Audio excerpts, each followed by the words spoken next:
herança de seu filho, Léo. O ponto de virada ocorre quando Léo, de 10 anos, ouve a conspiração e alerta a mãe durante uma festa luxuosa.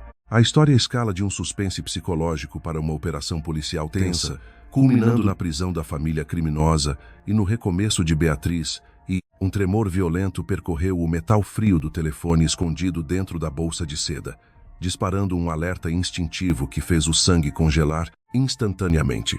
A mão, antes firme ao segurar a taça de cristal, começou a oscilar perigosamente, enquanto o som ambiente das risadas e do tilintar de talheres se tornava um zumbido distante e opressor.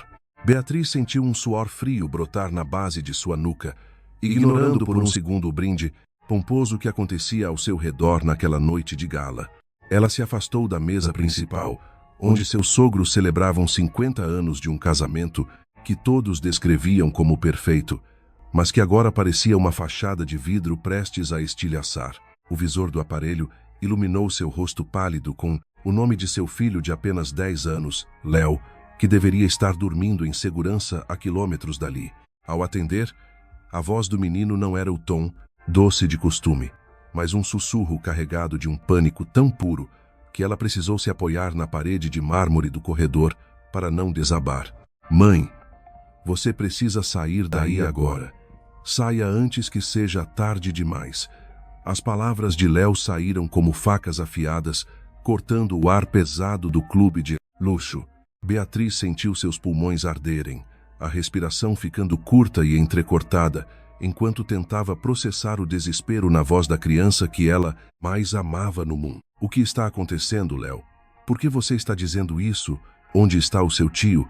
Ela perguntou com a voz embargada, lutando para manter o controle mínimo sobre seus sentidos. O silêncio que se seguiu do outro lado da linha foi preenchido apenas pelo som da respiração ofegante do menino, um som que evocava a imagem de uma presa acuada. Ela olhou de volta para o salão de festas, vendo seu marido, Lucas, sorrindo e gesticulando com elegância, enquanto discursava sobre a integridade e o legado da família Carvalho. Tudo parecia normal, o champanhe francês circulava em bandejas de prata e a pequena orquestra tocava uma valsa suave. Mas o aviso de Léo transformou aquela cena em um pesadelo grotesco. Beatriz caminhou mais fundo no corredor silencioso, sentindo que os olhos das pinturas antigas nas paredes a vigiavam com um julgamento sombrio e silencioso. A origem simples dela sempre foi um tópico de fofoca entre os convidados da alta sociedade de São Paulo, mas ela nunca se sentira tão estrangeira quanto naquele momento. Ela se lembrava claramente de Lucas insistindo que ela usasse aquela bolsa dourada e o vestido feito sob medida, alegando que ela precisava estar à altura do império imobiliário da família. Agora, cada joia em seu pescoço parecia uma corrente pesada, e o perfume caro no ar a sufocava como fumaça de um incêndio invisível. Léo continuava a falar, descrevendo como tinha se escondido atrás da grande estante de livros no escritório do avô Carlos para brincar de esconde-esconde com os primos. O menino explicou que o pai e o avô entraram no recinto sem perceber sua presença e começaram a discutir documentos que mudariam tudo naquela noite. Eles falaram que você precisa morrer, mãe. Eles disseram que hoje é a noite perfeita, porque ninguém vai suspeitar de um acidente depois de tanta bebida. A voz de Léo falhou. Beatriz sentiu um baque surdo no peito, como se o chão tivesse desaparecido sob seus pés calçados em saltos caríssimos. A imagem de Lucas, o homem com quem ela compartilhara a cama e os sonhos pelos últimos 3 anos, transformou-se em um monstro calculista em sua mente.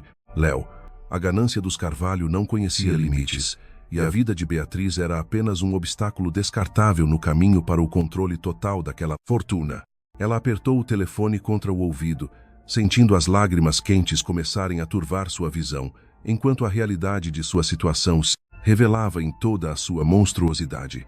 O Léo descreveu a pasta de couro que o avô Carlos segurava, mencionando papéis que Beatriz deveria assinar ainda naquela noite, sob o pretexto de proteção familiar. O menino relatou como o avô riu ao dizer que Beatriz era a vítima ideal por ser órfã e não ter parentes próximos que pudessem exigir uma investigação profunda. Cada detalhe que saía da boca do filho era uma punhalada na alma de Beatriz, destruindo qualquer resquício de confiança que ela ainda mantivesse por aquela família. Ela se lembrou dos olhares predatórios da sogra, Helena, e da forma como o marido apertava a sua mão com uma tensão que ela antes confundira com carinho.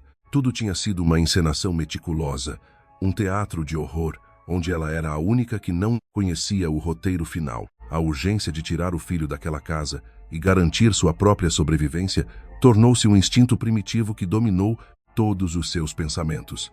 Léo, escute bem o que a mamãe vai dizer. Você precisa sair dessa casa agora mesmo pela porta dos fundos e ir para a praça onde costumávamos brincar, ela ordenou. A voz de Beatriz agora tinha uma firmeza gelada, a força de uma mãe que faria qualquer coisa para proteger sua prole da maldade humana. Ela instruiu o menino a se esconder perto do parque infantil e a não falar com absolutamente ninguém até que ela chegasse para buscá-lo. Ao desligar o telefone, Beatriz respirou fundo, limpando o rastro das lágrimas e forçando seus músculos faciais a formarem uma máscara de tranquilidade. Ela sabia que qualquer sinal de hesitação ou medo seria detectado pelos olhos atentos de Lucas e Carlos, que a esperavam no salão para o próximo ato daquela tragédia. Ao retornar para a luz brilhante da festa, ela viu Lucas caminhando em sua direção com um sorriso que não alcançava, seus olhos frios e determinados. Você demorou, querida. Meu pai já está nos esperando no escritório particular dele para tratar daqueles assuntos importantes que mencionamos, Lucas disse. Ele colocou o braço em volta da cintura dela, um gesto que Beatriz sentiu como a garra de um carcereiro conduzindo-a para a cela de execução. Ela forçou um sorriso, alegando que estava apenas conversando com Léo ao telefone e que o menino estava bem, embora seu coração batesse tão forte que temia que ele pudesse ouvi-lo. Enquanto caminhavam em direção ao escritório de Carlos, o som da valsa parecia uma marcha fúnebre aos ouvidos de Beatriz e cada convidado que a cumprimentava parecia um cúmplice silencioso. Eles entraram no ambiente opulento, onde o sogro a aguardava sentado atrás de uma mesa de mogno maciço com uma pasta aberta e uma caneta de ouro pronta. O Dr. Henrique, o advogado da família com olhos de tubarão, estava posicionado ao lado, observando-a com uma expectativa sombria que confirmava cada palavra do alerta de Léo.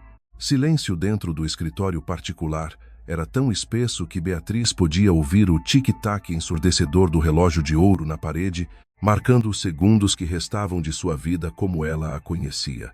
Carlos mantinha um sorriso gélido, uma expressão de benevolência fingida que escondia uma mente habituada a triturar adversários nos negócios imobiliários.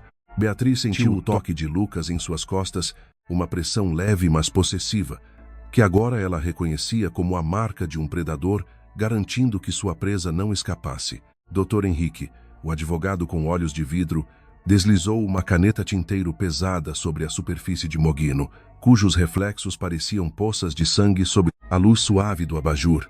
O ar estava impregnado com o cheiro de couro velho e charutos caros, uma fragrância que antes representava a estabilidade, mas que agora a sufocava. Apenas formalidades, Beatriz, para garantir que nosso pequeno Léo tenha o futuro que merece, independentemente das voltas que o mundo dê, disse Carlos com uma voz aveludada. Beatriz olhou para o documento à sua frente, as letras jurídicas dançando diante de seus olhos, enquanto ela buscava as cláusulas de morte acidental que o filho mencionara. Cada parágrafo era uma armadilha meticulosa, projetada para transferir milhões de reais para as mãos de Lucas no instante em que o coração dela parasse de bater.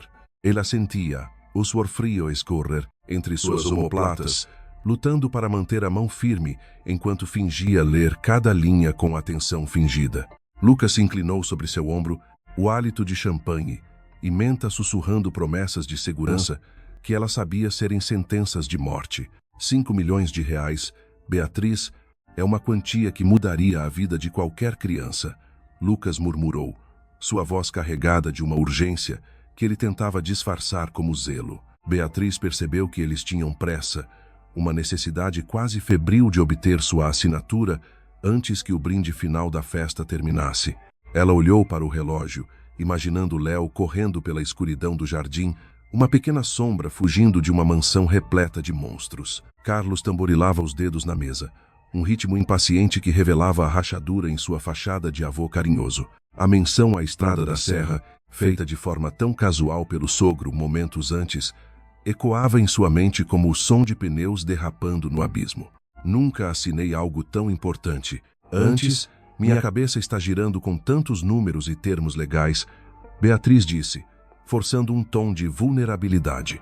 Dr. Henrique se ofereceu para explicar cada cláusula, suas palavras saindo como um veneno lento que detalhava o valor de sua vida em caso de tragédia. Beatriz ouvia sobre indenizações dobradas em estradas perigosas, sentindo a náusea subir por sua garganta, enquanto via a crueldade financeira se celebrava. Ela precisava de um momento, um único segundo, longe daqueles olhares vigilantes, para organizar sua fuga e garantir que Léo estivesse seguro. A porta do escritório parecia estar a quilômetros de distância, e os sogros se moviam como sombras bloqueando qualquer saída possível. Preciso ir ao toalete.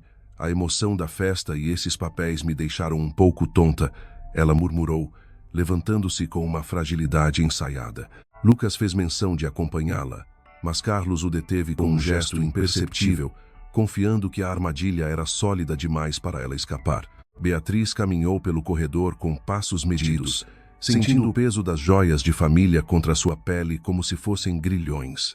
Ao dobrar a esquina, ela acelerou o passo, ignorando as vozes que vinham do salão de festas e as risadas que agora soavam como escárnio. Ela encontrou a saída de emergência que notara mais cedo, uma porta discreta que levava aos fundos do clube, longe das luzes e dos fotógrafos. O ar frio da noite atingiu seu rosto como um tapa, despertando seus sentidos e enviando uma onda de adrenalina através de suas veias. Ela correu para o estacionamento, seus saltos batendo no asfalto enquanto ela buscava as chaves reservas escondidas no fundo de sua bolsa. Ao entrar no carro e ligar o motor, ela sentiu um pânico momentâneo de que Lucas pudesse aparecer no espelho retrovisor a qualquer segundo. Ela dirigiu em direção à praça, seus olhos examinando cada sombra sob as árvores, até avistar a silhueta pequena de Léo sentada no banco. O alívio de vê-lo foi tão intenso que ela quase perdeu o controle do volante ao frear bruscamente diante dele. Mãe, você veio. Eu achei que eles tinham te pegado. Léo gritou ao pular para dentro do veículo, as lágrimas lavando seu rosto assustado. Beatriz não disse nada, apenas pisou no acelerador, deixando para trás o clube, a herança e o homem que ela amara, mas que agora desejava ver atrás das grades. Eles pegaram a estrada em direção à capital, evitando a rota da serra que os Carvalho haviam escolhido como seu local de execução. A magnitude do crime era tamanha que ela percebeu que uma simples denúncia local não seria suficiente para derrubar o império da família. Precisamos de provas, Léo, algo que vá além do que você ouviu, algo que o dinheiro deles não possa apagar da justiça.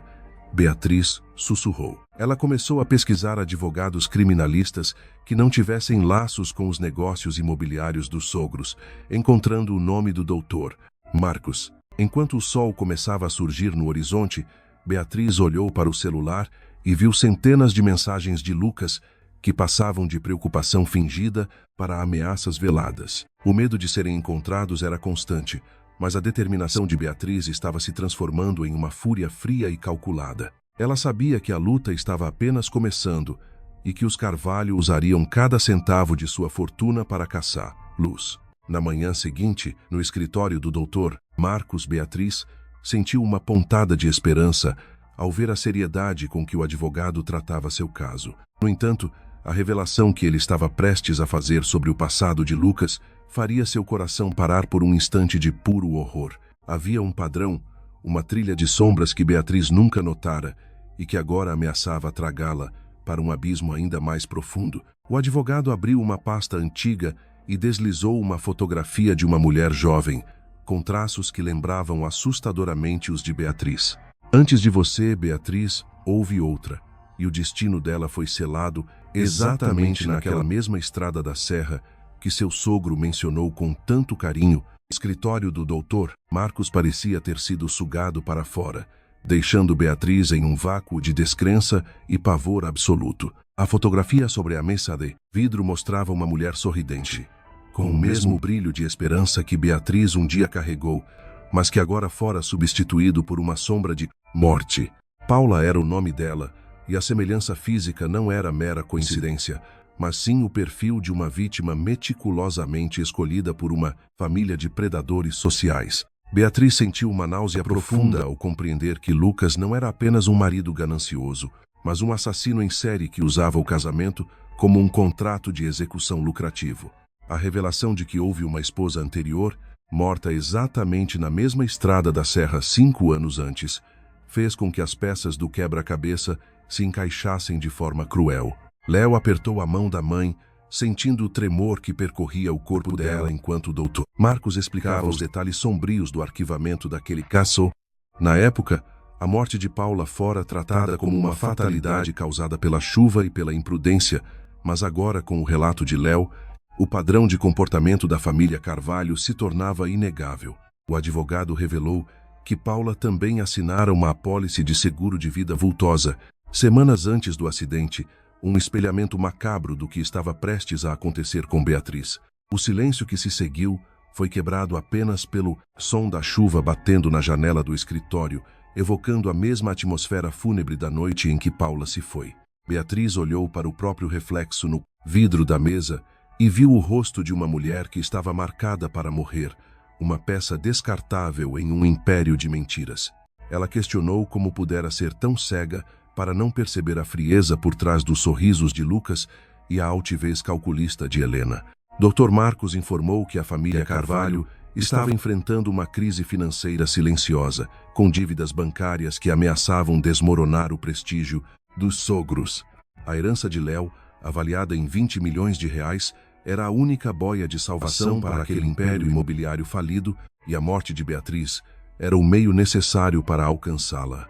A ganância que movia Carlos e Helena era tão profunda que eles estavam dispostos a sacrificar a vida de qualquer nora para manter o status social. Beatriz sentiu uma fúria gelada substituir o medo, uma determinação de que ela não seria a próxima fotografia em uma pasta de casos arquivados. Ela percebeu que precisava agir com a mesma frieza dos seus perseguidores, se quisesse garantir que Léo tivesse um futuro longe daquela podridão. O advogado sugeriu que eles fizessem um registro oficial das suspeitas, mas advertiu que o poder de influência da família Carvalho na polícia local era um obstáculo real.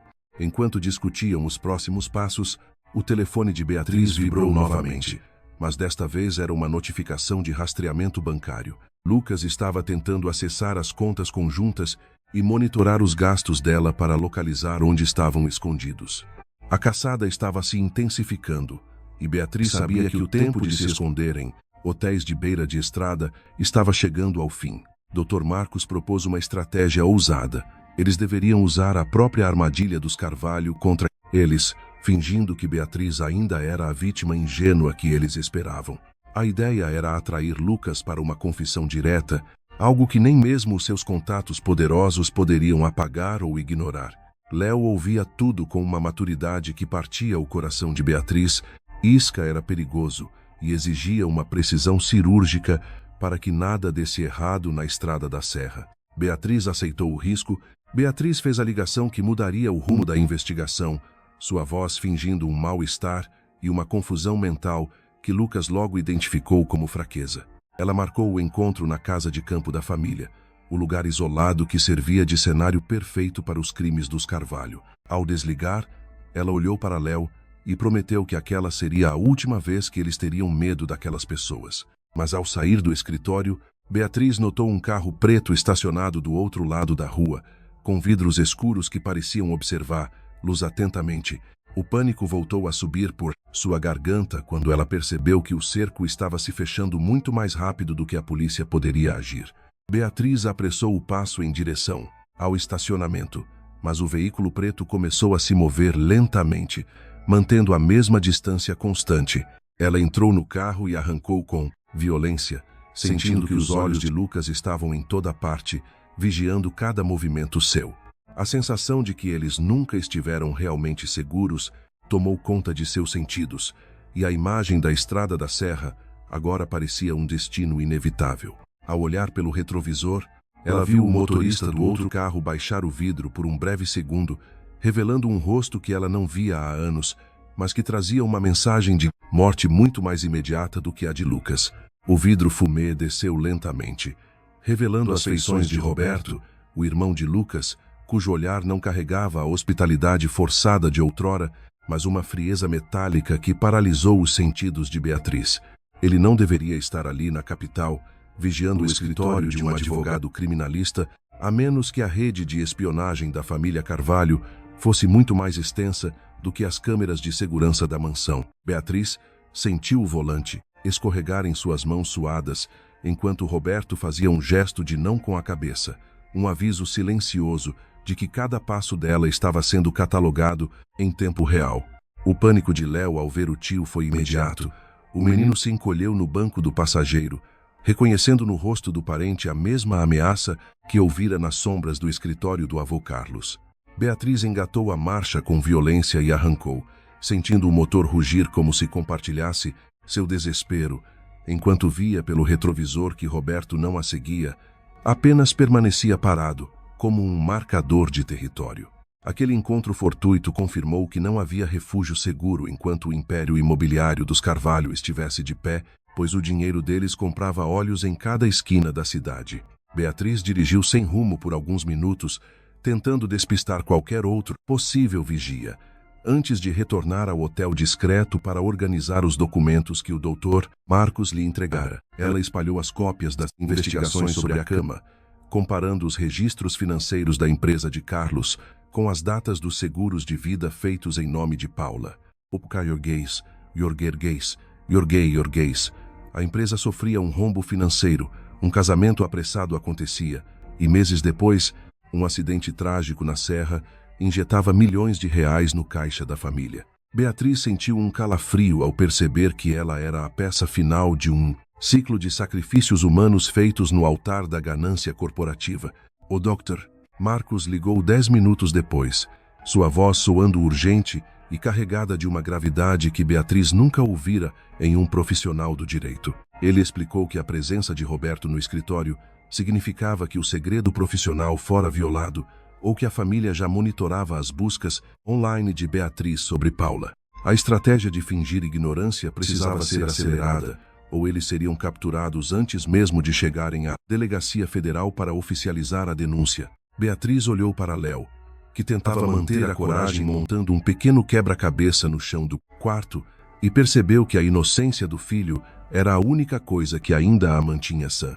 Ela decidiu que a casa de campo na Estrada da Serra, o cenário escolhido para sua morte, seria o local onde ela forçaria Lucas a mostrar sua verdadeira face diante das lentes ocultas que a polícia prometera instalar. Boca do Lobo. Ela ligou para Lucas, sua voz tremendo de forma controlada para simular um colapso nervoso, implorando para que ele a encontrasse na propriedade isolada para conversarem longe da pressão dos sogros. Do outro lado da linha, o tom de Lucas mudou instantaneamente de uma preocupação fria para uma satisfação predatória que fez Beatriz querer vomitar. Ele aceitou imediatamente, alegando que levaria os documentos que ela esqueceu de assinar, reforçando a mentira de que tudo era para a proteção de Léo.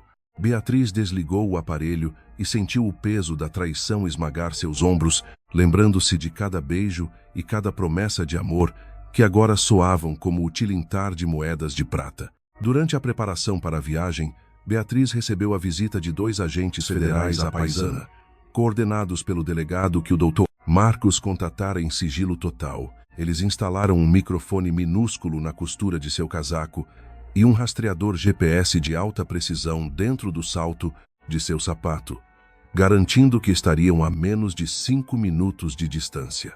A operação era de alto risco, pois qualquer sinal de interferência policial poderia levar Lucas a agir de forma desesperada e violenta antes da confissão. Léo foi levado para uma casa de segurança sob custódia federal, um momento de despedida que dilacerou o coração de Beatriz, que não sabia se veria o filho novamente. O menino a abraçou com uma força que transcendia seus 10 anos, sussurrando para ela ser forte como as heroínas dos livros que ele tanto gostava de ler nas tardes de domingo. Beatriz pegou a Estrada da Serra ao entardecer, vendo o sol se pôr atrás das montanhas como uma ferida aberta no horizonte, pintando o céu de um vermelho sangrento. A neblina começou a descer sobre a pista sinuosa, a mesma neblina que Carlos mencionara como o álibi perfeito para um erro de direção fatal. Cada curva daquela estrada Parecia sussurrar o nome de Paula, um aviso fantasmagórico de que o asfalto sob seus pneus já fora testemunha de uma execução fria e calculada. Ela chegou à casa de campo, uma construção rústica e imponente cercada por uma mata fechada, engolia qualquer som vindo de fora, tornando-a o silenciador perfeito. Lucas já estava lá, seu carro estacionado de forma a bloquear a única saída da garagem, um detalhe técnico que não passou despercebido pelos olhos, agora aguçados de Beatriz. Ela entrou na casa, sentindo o cheiro de mofo e madeira úmida, e encontrou Lucas, sentado à mesa da cozinha, iluminado apenas pela luz fraca de uma luminária de emergência. Ele segurava a pasta de couro de Carlos, e sobre a mesa repousava uma seringa preparada, um objeto que Beatriz sabia não ter relação com nenhum tratamento médico legítimo. O sorriso que ele lhe dirigiu era desprovido de qualquer calor humano, uma máscara de psicopatia que, finalmente, caía, revelando o vazio absoluto que habitava sua alma. Você demorou, Beatriz, mas fico feliz que tenha escolhido o lugar certo para terminarmos o que começamos naquela festa, ele disse com uma calma aterradora. Beatriz deu um passo à frente, sentindo o microfone em seu peito como um batimento cardíaco externo, e perguntou com a voz falha: "O que você tem nessa seringa, Lucas? E por que o Roberto estava me vigiando na capital hoje cedo?" Soltou uma risada curta e sem vida, um som que ecoou pelas paredes de madeira da casa de campo, como o bater de asas de um corvo em um túmulo. Ele girou a seringa entre os dedos com uma destreza assustadora, observando a luz fraca da luminária refletir no líquido límpido e mortal contido no vidro. Roberto é apenas o zelador dos interesses da família. Beatriz, ele sempre foi mais eficiente em observar do que em agir, ao contrário de mim. Lucas se levantou lentamente, a cadeira arrastando no chão de pedra com um guincho que fez os pelos dos braços de Beatriz se arrepiarem instantaneamente. Ele caminhou até ela com a confiança de quem já havia encenado aquela tragédia antes, cada passo medido para encurralá-la contra a bancada fria da cozinha. A seringa em sua mão não era um instrumento de cura, mas a ferramenta final para fabricar uma overdose acidental de sedativos, um roteiro que ele já havia testado com sucesso no passado. Beatriz sentiu o metal do microfone oculto pressionar sua pele, um lembrete silencioso de que cada palavra de Lucas estava sendo registrada pelos agentes federais emboscados na mata ao redor. Ela precisava mantê-lo falando, precisava que ele confessasse a monstruosidade de seus atos para que a justiça fosse absoluta e incontestável. Lucas parou a poucos centímetros dela, seu perfume caro misturado ao cheiro metálico da chuva que começava a açoitar as janelas da propriedade isolada. Você sempre foi tão previsível, Beatriz, com essa sua moralidade de classe média e esse amor sufocante pelo Léo, ele sussurrou, aproximando o rosto do dela com uma intimidade perversa. Ele explicou com uma frieza clínica que a herança de 20 milhões de Léo era um desperdício nas mãos de uma mulher que se contentava com uma vida simples em uma farmácia. Para a família Carvalho, as pessoas eram apenas ativos ou passivos, teria sido mais elegante, mas que a fuga dela da festa de bodas de ouro forçara uma improvisação mais direta e brutal. Beatriz forçou-se a não desviar o olhar, embora cada fibra de seu ser quisesse gritar e fugir daquela presença maligna que um dia chamara de marido. Ela perguntou sobre Paula, a primeira esposa, sentindo o ar ficar mais pesado com a menção ao nome da mulher que fora sacrificada anos antes.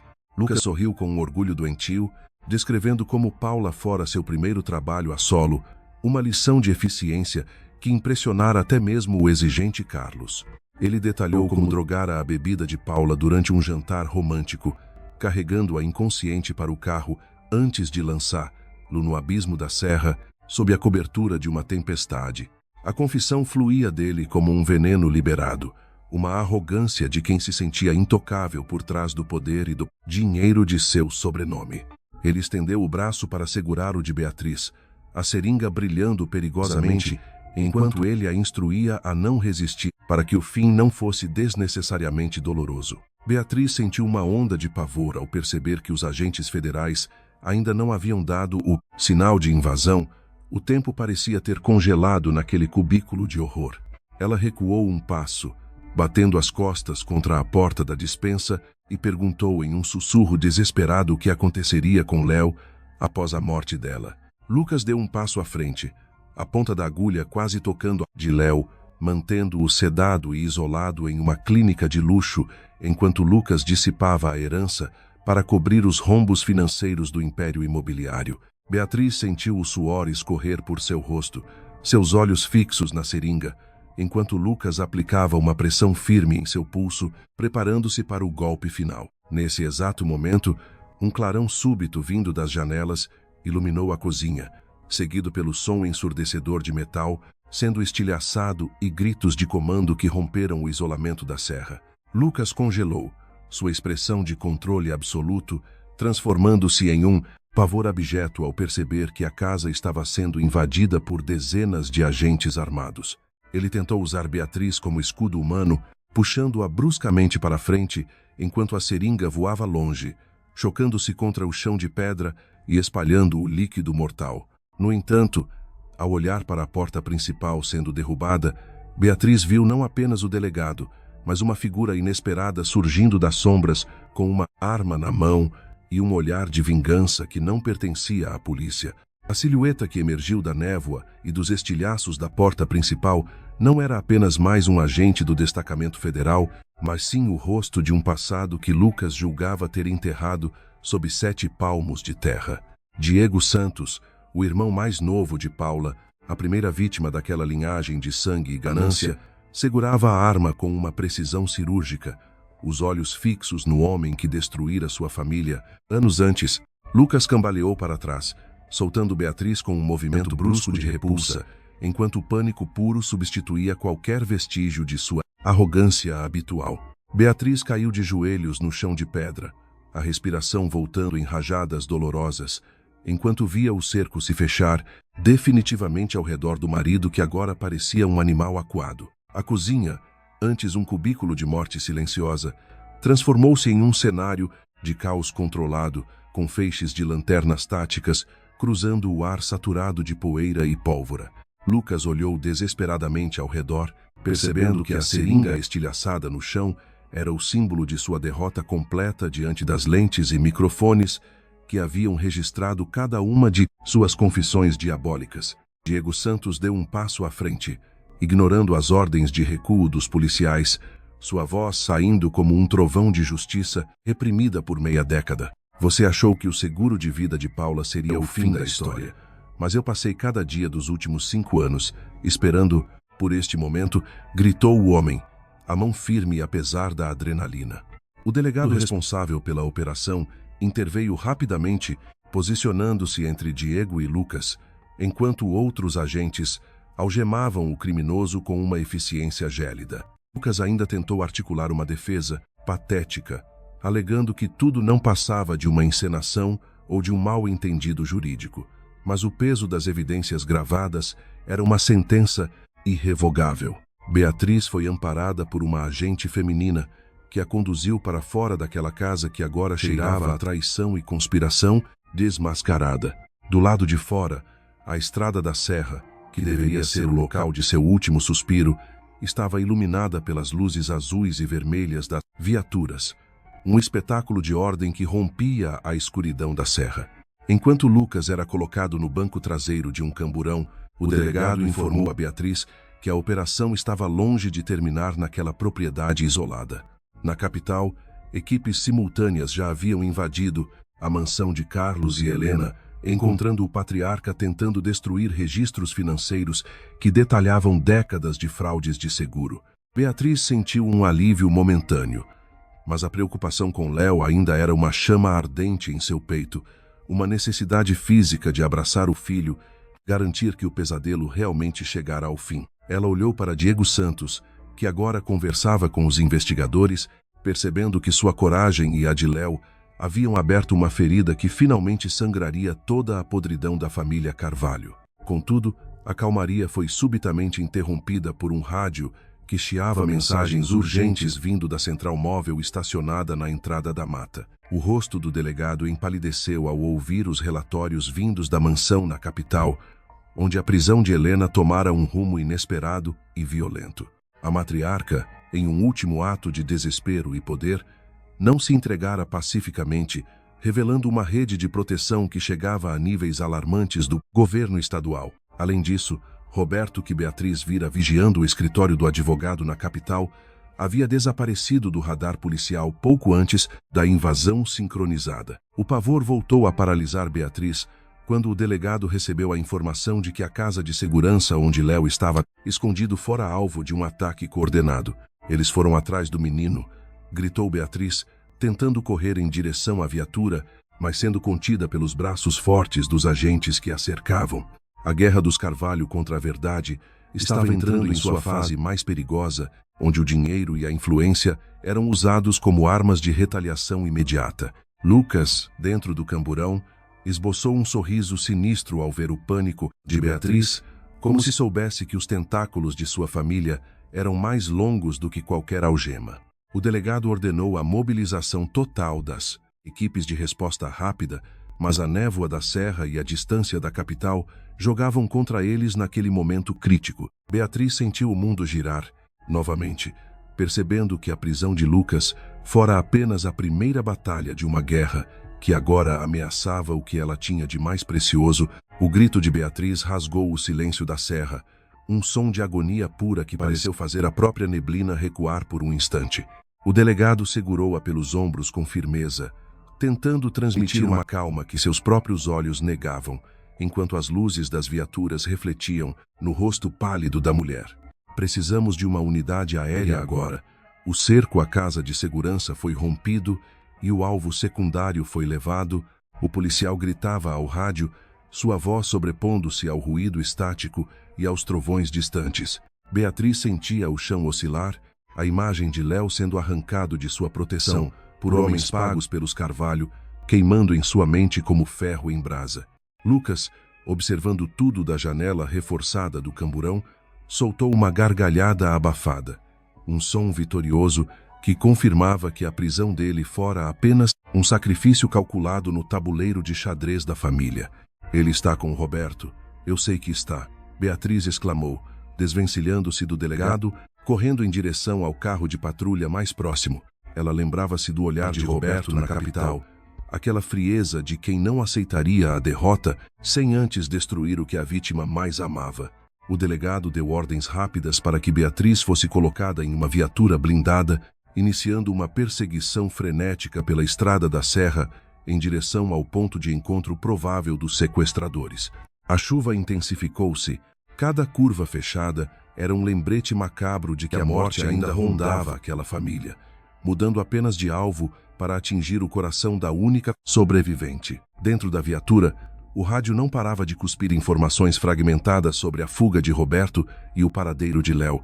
Os agentes federais na capital relataram que Helena, mesmo sob custódia, conseguira enviar uma mensagem codificada antes de ter seu aparelho apreendido, acionando uma rede de mercenários que servia à família há décadas. Beatriz apertava as mãos contra o peito, sentindo o rastro de suor e lágrimas, enquanto rezava para que a coragem que Léo demonstrara no escritório do avô ainda o mantivesse firme.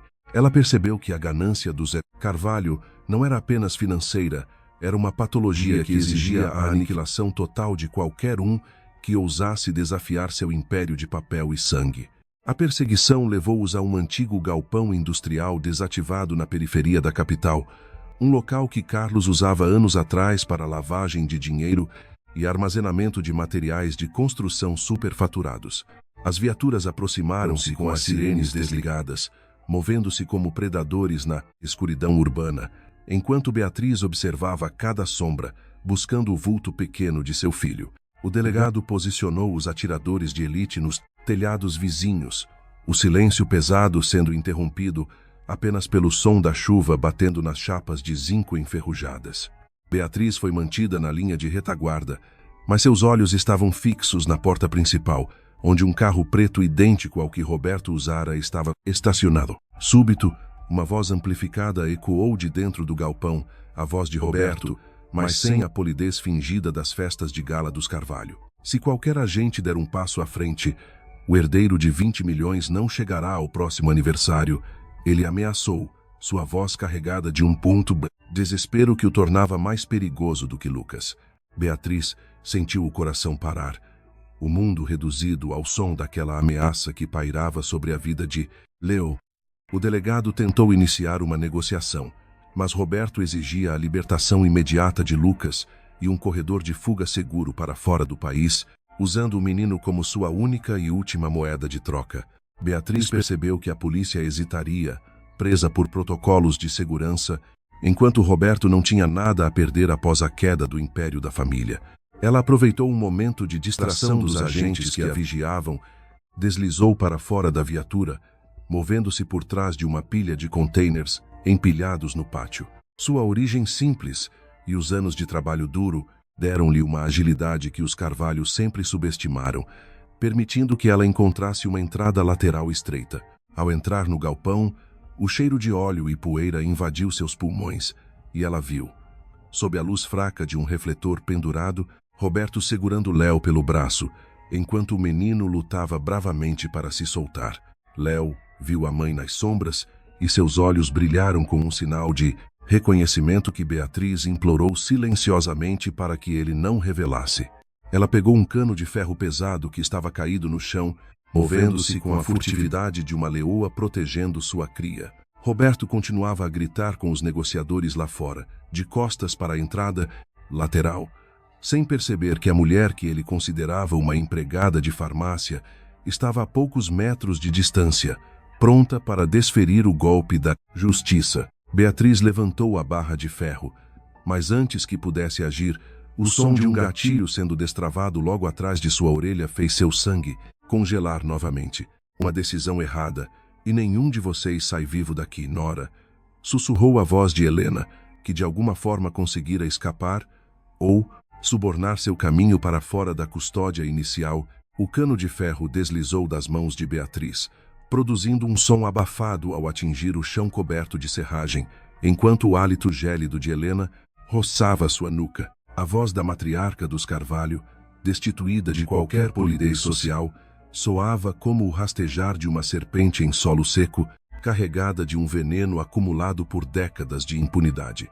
Helena não parecia uma mulher que acabara de fugir de uma custódia federal. Seu vestido dourado, embora manchado, ainda exalava a arrogância de quem se considera acima de qualquer lei humana. Beatriz sentiu o cano de metal da arma pressionar sua têmpora, uma sensação de fim iminente que fez cada batida de seu coração ecoar como um tambor de guerra em seus ouvidos. Você foi um investimento muito mal calculado, Beatriz. Uma falha que eu deveria ter corrigido pessoalmente muito antes desta noite, sibilou Helena, forçando-a a caminhar para a luz. À frente, Roberto mantinha Léo imobilizado, mas a visão da mãe sendo feita refém fez o menino lutar com uma fúria renovada, seus olhos brilhando com um ódio que nenhuma criança deveria conhecer. Roberto parecia à beira de um colapso nervoso, o suor escorrendo por seu rosto pálido, enquanto ele alternava o olhar entre a entrada vigiada pela polícia e a cena grotesca que se desenrolava no centro do galpão. O império imobiliário dos Carvalho estava reduzido àquelas 4 paredes enferrujadas, e o desespero tornava cada um deles um gatilho pronto para disparar. Helena empurrou Beatriz para o centro do círculo de luz, revelando a presença das duas para Roberto, que recuou um passo, surpreso com a audácia da própria mãe. Mãe, o que você está fazendo aqui? Os federais deveriam estar com você, gritou Roberto, sua voz falhando sob o peso da pressão insuportável daquela madrugada. Helena não respondeu. Seus olhos estavam fixos em Léo, o herdeiro de 20 milhões que agora era o único meio de garantir o silêncio e a sobrevivência do clã. Beatriz percebeu que Helena não estava ali apenas para fugir. Ela estava ali para terminar o que Lucas começara na casa de campo, eliminando as testemunhas e garantindo que o controle da Plais, Easy Loves, fortuna permanecesse sob sua garra. A tensão no galpão era quase física, um fio esticado ao máximo que ameaçava romper-se a qualquer movimento brusco dos negociadores que cercavam o local. Do lado de fora, o delegado tentava desesperadamente manter o contato via rádio, mas Helena ordenou que Beatriz pegasse o próprio telefone, enviasse uma mensagem exigindo a retirada imediata das viaturas. Diga a eles que, se o Lucas não for libertado em 10 minutos, Você e o seu precioso filho serão apenas lembranças nesta estrada, ordenou a matriarca, a voz desprovida de qualquer remorso. Beatriz segurou o aparelho com mãos trêmulas, sentindo o peso do microfone oculto em seu casaco, esperando que os agentes captassem a frieza assassina daquela mulher. Léo, em um momento de distração de Roberto, conseguiu morder o braço do tio com toda a sua força, soltando-se por um breve segundo e correndo em direção à mãe. Helena, movida por um instinto cruel, apontou a arma para o próprio neto, um gesto de traição absoluta que fez o sangue de Beatriz ferver com uma coragem suicida. Ela se lançou à frente do filho, usando seu corpo como um escudo humano, enquanto gritava o nome de Léo com um desespero que ecoou pelas vigas de metal do teto. Roberto, vendo a mãe prestes a atirar na criança, hesitou. Uma última centelha de humanidade ou medo, confrontando a loucura de Helena. Nesse exato instante, o som de uma explosão controlada na parte traseira do galpão fez o chão tremer, e as luzes do local foram cortadas, mergulhando todos em uma escuridão absoluta e aterrorizante. Gritos de comando, ordens de invasão, e o som de vidros sendo estilhaçados preencheram o ar, enquanto Beatriz tateava no escuro em busca de Léo. Ela sentiu a mão pequena do filho encontrar a sua, e juntos eles se arrastaram para trás de uma pilha de caixotes de madeira, buscando proteção contra o fogo cruzado que parecia inevitável. Faíscas de lanternas táticas começaram a cortar as sombras, revelando vultos que se moviam com uma precisão letal através do labirinto industrial. Helena, perdendo o controle da situação, disparou a esmo na direção de onde viera o som da explosão, o clarão do tiro iluminando seu rosto, transformado em uma máscara de fúria demoníaca. Beatriz ouviu um gemido de dor vindo da direção de Roberto, seguido pelo som de um corpo caindo pesadamente sobre a serragem úmida. O pânico de ser atingida, ou de ver Léo ferido, fez com que Beatriz se encolhesse ainda mais, cobrindo o corpo do menino com o seu, enquanto sussurrava promessas de segurança que ela mesma não sabia se poderia cumprir. A invasão policial estava em pleno curso, mas a proximidade de Helena, armada e desesperada, tornava cada segundo uma eternidade de incerteza. Subitamente, um feixe de luz potente focalizou Helena, que estava de pé no centro do galpão, recarregando a arma com movimentos frenéticos. A voz do delegado, desta vez próxima e carregada de autoridade máxima, ordenou que ela largasse o armamento, revelando que Lucas já havia fornecido provas adicionais sob custódia para tentar salvar a própria pele. Helena riu, um som seco e amargo, percebendo que a traição do próprio filho era o golpe final no legado dos Carvalho. No entanto, em vez de se render, ela virou a arma para a própria cabeça, os olhos fixos na direção onde Beatriz e Léo estavam escondidos, proferindo uma última frase que faria o mundo de Beatriz desabar antes mesmo do gatilho ser puxado.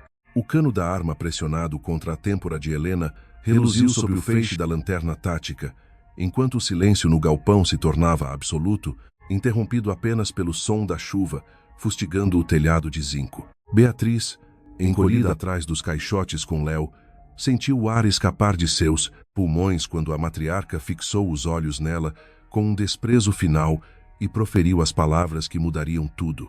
Você acha que venceu, mas o testamento que seu filho tanto preza já foi invalidado por um sucessor que vocês nem sabiam que existia. Sibilou Helena antes que o estampido seco do disparo ecoasse pelas vigas de metal. O corpo da mulher tombou sem vida sobre a serragem, encerrando uma era de tirania, mas deixando para trás uma semente de dúvida que paralisou Beatriz no lugar. Os agentes federais avançaram rapidamente, garantindo o perímetro e contendo Roberto, que gemia no chão devido a um ferimento no ombro, enquanto o delegado corria para resgatar Beatriz e o menino daquele cenário de horror. Léo chorava copiosamente, abraçado à cintura da mãe, com uma força que transcendia seus 10 anos, enquanto Beatriz tentava processar o impacto visual da tragédia que acabara de presenciar. O delegado ajudou-os a se levantarem, conduzindo-os para fora do galpão industrial, onde o ar frio da madrugada serviu como um choque de realidade necessário para os sentidos entorpecidos de Beatriz. Lucas, já sob custódia na viatura blindada, assistiu à saída da esposa e do filho com uma expressão que oscilava entre o ódio puro e o desespero absoluto, percebendo que o sacrifício de sua mãe não fora suficiente para salvá-lo.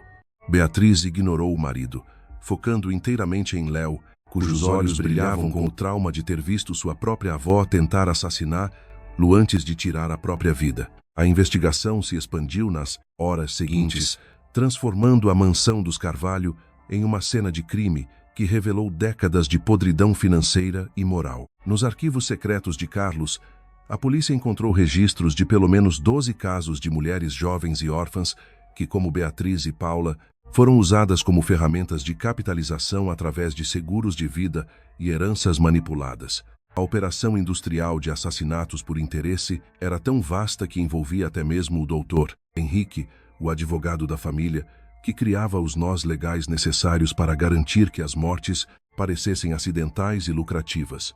Beatriz, sentada em uma sala de depoimentos na Delegacia Federal, ouvia os relatos das provas encontradas com uma sensação de náusea crescente, percebendo que vivera 3 anos em uma rede de mentiras projetada para matá-la. Roberto, em uma tentativa desesperada de reduzir sua pena, começou a detalhar a participação de cada membro da família, confirmando que Helena era o cérebro estrategista por trás de cada passo. Ele revelou que o império imobiliário estava falido há anos, sustentado apenas pelo sangue de nora após nora, em um ciclo que Lucas executava com a frieza de um mercenário emocional. No entanto, a menção de Helena sobre o testamento invalidado começou a ganhar contornos reais quando os investigadores analisaram os papéis que Carlos tentara queimar antes de ser preso. Beatriz descobriu que a herança de 20 milhões de Léo estava sendo drenada por uma conta em um paraíso fiscal, vinculada a um beneficiário misterioso que não pertencia ao núcleo imediato da família Carvalho. A cada hora que passava, a magnitude da conspiração parecia engolir qualquer chance de Beatriz e Léo terem uma vida tranquila e segura.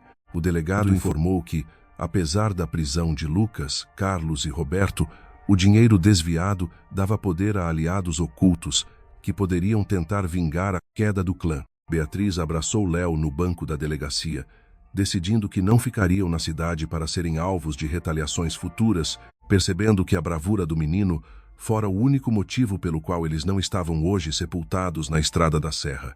Naquela tarde, enquanto preparavam a transferência para um local seguro, o doutor Marcos chegou com uma notícia que fez o sangue de Beatriz gelar novamente.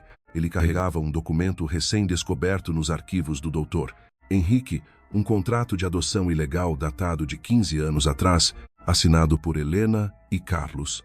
Beatriz sentiu o mundo girar ao ler o nome do biológico de Lucas, percebendo que a árvore genealógica daquela família era uma mentira ainda mais profunda do que os assassinatos. O advogado explicou que havia um herdeiro legítimo, alguém que Helena mantivera escondido para garantir que o patrimônio nunca saísse de suas mãos e que essa pessoa estava agora em liberdade. A revelação final foi interrompida pelo som de um envelope sendo deslizado sob a porta da sala de espera, contendo apenas uma fotografia polaroid de Beatriz e Léo, tirada minutos antes, na entrada da delegacia. Beatriz sentiu o sangue sumir de seu rosto enquanto segurava a fotografia polaroid, a imagem ainda úmida, mostrando ela e Léo em uma vulnerabilidade aterradora na porta da delegacia. O envelope sob a porta era a prova final de que, embora os Carvalho estivessem atrás das grades, os tentáculos daquela organização eram mais profundos do que qualquer cela poderia conter. Dr. Marcos agiu rápido, bloqueando a saída da sala enquanto chamava o delegado, que iniciou uma varredura imediata pelo prédio, mas o corredor estava deserto, restando apenas o eco da ameaça invisível. A revelação sobre a adoção ilegal de Lucas e a existência de um herdeiro legítimo mantido nas sombras por Helena transformou a vitória de Beatriz em um novo campo de batalha jurídico e mortal. O sucessor misterioso, que agora Beatriz sabia ser o verdadeiro filho biológico de Carlos e Helena, era quem movimentava as contas em paraísos fiscais e enviava aquelas mensagens sinistras. Léo, percebendo o pânico da mãe, apertou sua mão com uma maturidade que nasceu do trauma, mas também da coragem absoluta que salvara suas vidas naquela noite de gala. Beatriz percebeu que não poderia mais fugir. Ela precisava enfrentar o último fantasma dos Carvalho para garantir que Léo tivesse a liberdade que o bisavô pretendia ao deixar a herança. A investigação da Polícia Federal, agora com recursos totais, identificou o herdeiro oculto como um homem que operava sob o codinome de Zelador, o mesmo que coordenara o ataque à casa de segurança.